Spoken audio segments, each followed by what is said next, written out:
صباح الخير ولكر، حط هالتليفون من إيدك وتعال بوس إيد القائد الخالد. ها يسعد لي صباحك. كيفك اليوم؟ والله مشتاق لك، نورتنا. أي تعال أقعد، بدي أشربك مرطبات تخليك تنبسط اليوم. اللي ولكر شو أسعار البورصة اليوم؟ والله مرة هيك ومرة هيك، يعني بهالكم يوم الماضيين نزل حق السهم منيح. والدولار شو وضعه؟ الأخضر على حاله. اسمع، بدي سعر مرتب، بدي صرف 50,000 دولار. ايه ولا يهمك معلم، أحلى سعر. يعني قديش؟ على 50. شو هذا أعلى سعر ولا شو ولا حمار؟ لا يا معلم، جرب اسأل كل محلات صرافة، إذا حدا بيعطيك سعر أكثر من السعر اللي أعطيتك إياه ببنس واحد رقبتي سدادة. لا بدي أسأل ولا بطيخ، خلي الشباب يجهزوا لي المبلغ، عندي شغل. أمرك معلم، بالخدمة أنا. إيه عامر، صرف لي 50,000 دولار على ب50. هل عندك ملمع صرامي ولا أغبي؟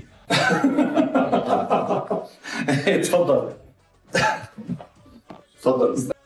عمرك معلم. كم ليرة هدول؟ هدول 2,500,000. يلا معناتها أنا بدي أروح، عندي شغل. شو معلم، شايفك قمت؟ أي والله قمت مثل ما أنك شايف. إيه إن شاء الله ألف مبروك. معلم، عفوا، بس 50,000 دولار. هل أنت حمار؟ بدك 50,000 من أكبر نصاب بالعالم، أنا راح أعطيك شيء أحلى من المصاري.